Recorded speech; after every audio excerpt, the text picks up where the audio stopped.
சர்வ நோய் நிவாரணி சொல்ல போகிறேன். சார் முடி கொட்டுது சார். முடிக்கு உள்ள என்ன இருக்குது? முடிக்கு உள்ள டப்பாவில் என்ன இருக்குது? இது உள்ள என்ன இருக்குது? மூளை இருக்குது. மூளையில் பிரச்சனை சார். முடிக்கு பிரச்சனை, அடுத்தது மூளை. நகம் கட்ட விரல் வரைக்கும் வாங்க, நீங்கள் என்ன வியாதி வேணாலும் சொல்லுங்கள். என்னுடைய கிளினிக்கில் நான் ரிசல்ட்டோட பேசுகிறேன். நான் தேறி பேசிட்டு போகிற ஆள் கிடையாது.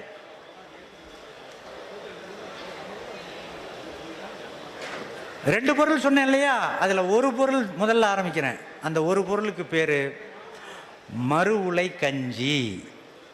இதை நான் நிரம்ப பேசி இருக்கிறேன். அதிலேயே இன்னொரு பொருள் சொல்கிறேன், மறு உலை அடிசில் சாறு. இந்த ரெண்டை குறிச்சி வேணாலும் வச்சுக்கோங்க. ஒன்றுக்கு பேர் என்ன? மறு உலை கஞ்சி. இன்னொன்றுக்கு பேர் மறு உலை அடிசில் சாறு. இது என்னையா இது?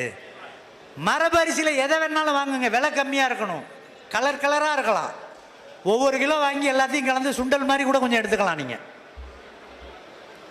நிறைய இங்கே எவ்வளோ கடைகள் வச்சுருக்காங்க பாருங்கள். திருப்பி எல்லா இடத்துக்குமே இந்த கிளுகிழப்பையே வாங்கிட்டு இருக்கக்கூடாது. நம்ம ஆளுங்க அங்கே போனாலே கிளுகிழப்பை வாங்குறது, மேக்கப் செட்டு வாங்குறதுலே இருக்கும். கோயிலுக்கு போனாலும் அது, நெல் திருவிழாவுக்கு வந்தாலும் அது.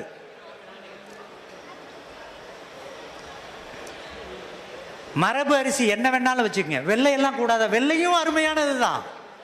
இப்போ தாய்ப்பால் கொடுக்கணும், எலும்பு வளர்ச்சி, எலும்பில் பிரச்சனைன்னா நம்ம குழியடிச்சான், நீலஞ்சம்பா, கிச்சடி சம்பா இதை தானே கொடுக்குறோம். அதெல்லாம் வெள்ளை அரிசி தானே. வெள்ளை அரிசி தீட்டுனா வெள்ளை மட்டும்தான் தப்புங்கிறத புரிந்து கொள்ளுங்கள்.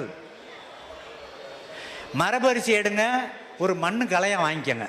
களையெல்லாம் வாங்க முடியாது. அப்போல்லாம் நான் உனக்கு இது பலன் தராது. மண்ணு களையம் நம்ம வீட்டில் சீக்கிரம் களையம் உடைக்க வேணாம்னா களையத்தை வீட்டில் வாங்கி வச்சுக்கணும். களையம் எப்போ உடைப்பாங்கன்னு உங்களுக்கு தெரியும். ஒரு மண்ணு களையம் வாங்கிக்கோங்க. மண்ணு களையத்தை வாங்கிக்கிட்டு அதுக்கு ஒரு மடக்கோட மரபு அரிசியை ஒரு கை போதும், ஒரு கை அளவுக்கு அரிசி எடுத்து கழுவிட்டு அதில் போட்டு தண்ணியை ஊற்றி ஒரு கஞ்சி காய்ச்சுங்க. காஞ்சிரும். அதை அப்படியே பத்திரமா வீட்டில் பூஜை அறையோ அல்லது பர்சனல் அறையோ இருந்தால் அங்கே கொண்டு போய் வச்சுக்கோங்க. வெயிலில் வெப்பத்தில் வைக்கக்கூடாது. அந்த களையத்தை அடுத்த நாள் காலையில் அதில் சோறு இருக்குல்ல, அந்த சோத்தோட அந்த தண்ணியோடு சாப்பிட்டீங்கன்னா, பழைய சோறுன்னு சொல்கிறீங்கல்ல, அதுக்கு பேர் தான் மறு உலை கஞ்சி. அது ஆற்றல் தரும், நோயையும் போக்கும். சரி, இன்னொன்று சொன்னேனே, மறு உலை அடிசில் சாறு. இது என்ன தெரியுமா? அந்த கஞ்சி காய்ச்சினீங்கல்ல, காலையில் ஒரு பருக்கை கூட சோறு வராமல் அந்த சோத்தை வடிகட்டிட்டு தண்ணியை மட்டும் எடுக்கிறது. இந்த தண்ணி வந்த நோயை போக்கும், வரும் நோயை காக்கும். சர்வரோக நிவாரணி. அது என்னையா நீ பாட்டுக்கு என்னமோ ஜோசியக்காரன் மந்திரவாதி சொல்கிறது மாதிரி சொல்கிற? அப்படி தோணும் இல்லையா? அறிவியல் ஆவணங்களுடன் நான் சொல்கிறேன். அதில் இல்லாத ஊட்டச்சத்து கிடையாது, அதில் இல்லாத தாது உப்பு கிடையாது. உதாரணத்துக்கு ஒன்று, செலினியம். செலினியம்னு சொல்கிறது என்ன பண்ணுன்னா, உடம்புல நீங்கள் ஃப்ரீ ரேடிக்கல்ஸ்ன்னு சொல்லுவாங்க. ஹார்ட் அட்டாக் வர்றதுலேருந்து பாக்கி மூளையில் இரத்த கட்டி உருவாகிறதுலேருந்து நரம்பு சார்ந்ததுக்கு ஃப்ரீ ரேடிக்கல்ஸ்ன்னு சொல்லுவாங்க. அந்த ஃப்ரீ ரேடிக்கல்ஸுங்கிறது ROSன்னு சொல்லுவாங்க, ரியாக்டிவ் ஆக்சிஜன் ஸ்பீசிஸ்ன்னு சொல்லுவாங்க. அதை பர்ஃபெக்டாக காலி பண்ணக்கூடிய மிக வல்லமை உள்ளது அந்த அடிசில் சாறு. இன்னொன்று என்ன தெரியுமா? தொற்று நோய்கள் எது வந்தாலும் நம்ம பயந்து உழுவுறோமே, அப்படி அல்ல. உடம்புக்குள்ளேயே ஒரு நோயாற்றல் சக்தி, இம்யூன் சிஸ்டம் இருக்குது. அந்த இம்யூன் சிஸ்டத்தை அதிகப்படுத்தக்கூடியது மறு உலை அடிசில் சாறு. புற்றுநோய், கேன்சரை இன்னைக்கு உங்களுக்கு இல்லைன்னா வராமலே வச்சுக்கலாம். பியூட்டிஃபுல் ட்ரிங்க் என்னென்னமோ நம்ம சாப்பிட்றோம். இந்த ஒரு ட்ரிங்க், ஒரு கிளாஸ் டெய்லி சாப்பிட்டீங்கன்னா இன்றைக்கி கேன்சர் இல்லைன்னா வாழ்க்கை பூரா வராது. சார் எனக்கு கேன்சர் வந்துருச்சு, இன்னையிலேருந்து சாப்பிட்டீங்கன்னா புதுசாக ஒரு கேன்சர், செகண்டரி கேன்சர்ஸ் வராது. இந்த இருக்கிறத கொஞ்சம் கொஞ்சமாக மட்டுப்படுத்தும். இந்த மறு உலை கஞ்சியும் மறு உலை அடிசில் சாறையும் குறைந்தபட்சம் இன்றிலிருந்தாவது கடைபிடிங்கள். இன்னைக்கு போய் அடுத்த கூட்டத்தில் கேட்டால் எல்லாரும் கை தூக்குனீங்கன்னா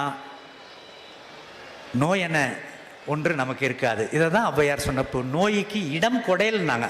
நோயை தீர்த்துக்கன்னு அந்த அம்மா சொல்லலை, நோய்க்கு இடம் கொடையல். ஒரு பொருள் சொல்லிட்டேன். இன்னும் ஒரு பொருள் என்ன தெரியுமா? இந்த பிரதீப் இருக்கார், அவர் ஸ்டால் கூட போட்டிருப்பார். நாட்டு காய்கறிகள் கொஞ்சம் திமிராக தான் பேசுவார். ஏன்னா உண்மை இருக்குல்ல, உண்மை இருந்தால் திமிரு தான் இருக்கும். இந்த நாட்டு காய்கறிகள் விதையை வாங்கி அதை வீட்லேயோ மாடியிலையோ மொட்டை மாடியிலையோ எங்கேயோ போட்டு கொஞ்சம் இது பண்ணிக்கிட்டு ஒரு கையளவுக்கு எல்லா காயையும் எடுத்து உங்கள் இடத்துல பறித்து கழுவிட்டு அதை நறுக்கி அதே மாதிரி இன்னொரு களையை வச்சு அதில் போட்டு தண்ணியை ஊற்றி லேசாக சூடு பண்ணி லேசாக ரொம்ப அவிச்சிடக்கூடாது, அரை கால் வேக்காடு பண்ணி வச்சுட்டு அடுத்த நாள் காலையில் அந்த தண்ணியை 2 வேளைக்கு குடிச்சிட்டு மறுவாட்டி காய் போடணும். இந்த அரிசியை 15 நாள் வச்சுக்கலாம், காய்கறிகளை 2ஆம் நாளே எடுத்துடணும். அப்போ the fermented rice water, fermented vegetable water, it heals all the diseaseங்கிறது கிளினிக்கல் ஃபைண்டிங். இதை நம்ம செய்யலாமா வேணாமா? ஃபெர்மெண்டட் ட்ரிங்க்குன்னொன்னே நான் பேர் சொன்னால் அரங்கத்துக்கு அசிங்கமாக இருக்கும். வேறு ட்ரிங்கெல்லாம் எத்தனை குடிக்கிறீங்க? என்னென்னத்தையோ குடிக்கிறோம். நல்ல ட்ரிங்க்குன்னு ஒன்று கூட கொடுப்பாங்க, காளானில் செய்யக்கூடியது. பாண்டிச்சேரி ஆரோவில் கொம்புச்சா. கொம்புச்சாவும் தேவையில்லை நமக்கு. நம்ம வீட்டில் விளையிற அரிசி, நெல், சிறுதானியம், காய்கறிகள், இதில் எதை வேணாலும் எடுத்து நொதிக்க வச்சு இதை எடுத்துக்கலாம். நேற்றைய உலகத்தில் நம் மக்கள் மண்ணை சாப்பிட்டார்கள். என்னத்தை சாப்பிட்டாங்க? நல்ல சத்தமா, மண்ணை சாப்பிட்டார்கள். மண்ணை சாப்பிட்டார்கள். மண்ணள்ளி போடுறதில்ல, மண்ணில் அப்படியே விளைஞ்சிச்சு அதை சாப்பிட்டான். வேற எந்த எஃபர்ட் கிடையாது, முயற்சி கிடையாது, தானாக விளைந்தது, வைல்டு. மண்ணை சாப்பிடுவது, மண்ணில் பிரசவித்ததை சாப்பிடுவது மண்ணை சாப்பிட்டது. ஆனால் இன்றைக்கு மண்ணில் நஞ்சை கொட்டி நஞ்சை சாப்பிடுகிறோம். தயவு செய்து புரிந்து கொள்ளுங்கள். ஒரு சமூகத்தார் எனக்கு தெரிஞ்சே செஞ்சாங்க. புள்ள பிறந்த உடனே அந்த மண் இருக்குல்ல, அந்த மண்ணை எடுத்து கையளவு தண்ணியை ஊற்றி கரைச்சி வடிகட்டி அந்த தண்ணி இருக்குல்ல, அதை பிறந்த பிள்ளைக்கு கொஞ்சம் கொஞ்சமாக கொடுத்தாங்க. இந்த கட்டட வேலைக்கு பயன்படுத்துவோம்ல ஒரு மக்கள், சேலம் மாவட்டத்திலேருந்து வருவாங்க, எங்கேயாச்சும் சத்திரத்தில் கொட்டாய் மாதிரி டென்ட்டு போட்டு படுத்திருப்பாங்க. அவர்கள் மண் தண்ணியை கொடுத்தாங்க. அது என்ன இன்னைக்கு நம் உழவர்கள் பயன்படுத்துறீங்கல்ல, இஎம்னு, எஃபெக்டிவ் மைக்ரோ ஆர்கானிசம், அது அந்த அறிவு அவனுக்கு அப்பயே இருந்துச்சு. நமக்கு என்ன செய்யறதுன்னு தெரியல.